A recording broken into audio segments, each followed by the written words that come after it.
AAA games will always have a place when they're done well, but a handful of independently published titles have almost completely taken over 2023. Battlebit Remastered nearly 2 million sold, Dave the Diver about 1 million copies, Sons of the Forest over 4 million, Starship Troopers Extermination hitting over 500,000, Brotato over 2 million downloads, Crab Champions nearing 500,000, and Pizza Tower selling over 1 million. The distance between the mega billion-dollar game companies and the smaller indie studios has noticeably lessened this year. But why, though?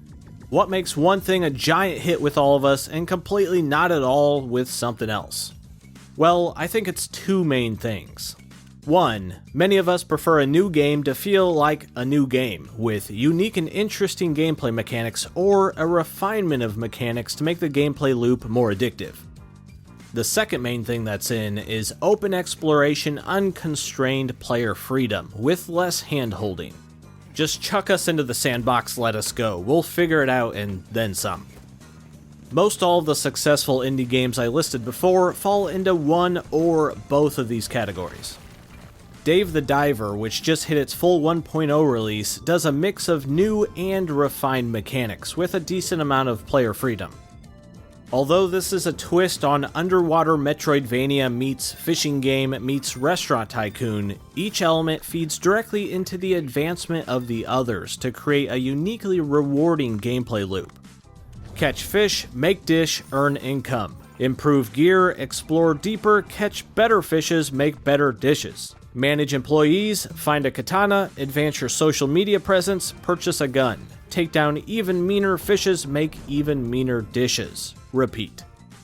Also, another reason why this works so well, gamers are highly receptive to developer love, even if they don't outright notice they are. Games that ooze passion and creativity from the teams that made them often succeed over the ones that feel void of life and created by a $-focused algorithm. Dave the Diver has so many moments of totally unnecessary but incredibly worthwhile attentions to detail, you can tell the team had a great time making the exact game they wanted to make. That translated into success for them. Sons of the Forest takes the refinement of mechanics route with the survival genre, plus open player freedom. If you built this exact same game but made it more linear and forcibly dictated to the player what they're allowed to do next or babied them with mountains of tutorials, it would almost completely lose its point. Battlebit Remastered is an interesting success story because it's 100% doing the Battlefield thing, but instead of saying, "No, you can't do that," it tells the players, "Yes, why not? You can do that." This shows that high-fidelity, eyeball-crunching graphics can lose out to raw gameplay mechanics, and our players come first attitude. Battlebit has huge 254-player matches and was designed by a team of just 3 across 6 years, and that shows that even a small group of people can make big industry changes. The next release of the core Battlefield franchise will need to say to the players, yes, you can do that more often now thanks to the success of Battlebit. Pizza Tower, at face value, is just another retro-inspired platformer, but once you actually play it, you'll fully understand why it blew up. The gameplay is almost hypnotically fast and responsive with just that right amount of weird to it. This is how good your brain nostalgically thinks platformers were back in the day, but in actuality, this is light years beyond how those played. Pizza Tower is another game where the passion from the team is slathered all over it. Crab Champions, which I covered in a previous Hidden Gems video, simply is fun to play and has crab co-op. We don't always expect or ask for the moon. Sometimes all we want is a game that controls well and things explode. Brotato, which recently launched out of early access, is a prime example of that too. Like Vampire Survivors before it, it's just raw micro doses of character building combined with addictive gameplay. No shiny ray tracing, no characters monologuing about warring nations, no battle pass, no unnecessary jiggle, and no elements that get in the way of you, a potato, figuring out a way to slaughter everything. Halls of Torment is another good example of being similar in concept to Brotato and Vampire Survivors, while also being quite a bit different with how your character is built out. These types of games all have a primary focus on allowing the player to build their own combination of powerful synergies to create a rewarding gameplay loop. Starship Troopers Extermination might have the advantage of a big licensed property behind it, but still, the team self-published straight to Steam and crushed it. Instead of overthinking the project, they give you giant swarms of bugs to kill alongside your friends, with a light building mechanic. Simple as that, Starship Trooper fans and non-fans are both having a great time. Everspace 2 launched out of early access this year being self-published, and is one of the best space combat games out there, period.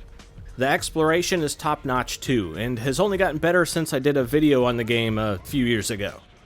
I believe this has sold around 500,000 copies, and the project was a big advancement over the first Everspace. Now, to throw a wrench in everything I previously talked about in terms of unique gameplay mechanics and wanting a new game to feel like a new game, sometimes that can backfire with a portion of the audience. Darkest Dungeon 2's full release this year hit over 500,000 in sales, and is a great game in its own right, but the first Darkest Dungeon sold over 6 million copies. I enjoyed the ambitious change to its progression, but not everyone was down for switching up the formula so radically. Then we entered the territory of 2023 titles that seem like indie games but have some publishing assistance behind them. Dredge came out with some help from Team 17 and sold over 2 million copies of essentially a game starring a boat. This hit larger though because of its unique melding of fishing, Lovecraftian horror, and survival to create something that felt fresh. Warhammer 40k Boltgun launched through Focus Entertainment and has that retro indie game look, but is unassumingly also the best single-player shooter that came out this entire year. Not sure on the exact numbers across PC and consoles, but seems to have sold around 500,000 copies. Cassette Beasts got put out from Raw Fury and dominated with the reviews, but still has the potential to reach a wider audience. This game's inspiration is pretty obvious, but it does a better job at balancing challenge with team building and adds an extra layer of combat depth. About all the reviews you read for this mention that this is easily superior to the majority of modern Pokemon games. That's a huge thing to say when comparing a giga-sized developer to such a tiny team, just 2 people. In the end, this is not to say that indie games are better than AAA or AAA is better than indie. It all just comes down to if it's designed with passion behind it and an awareness of what the current state of gamers actually want.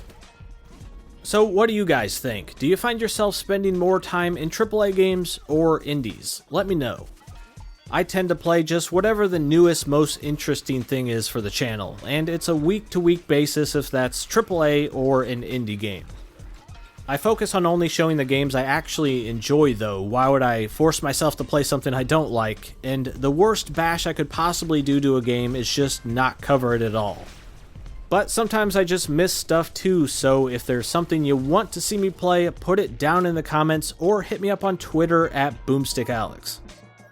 Thanks for checking this one out today, guys, and I'll see you next time.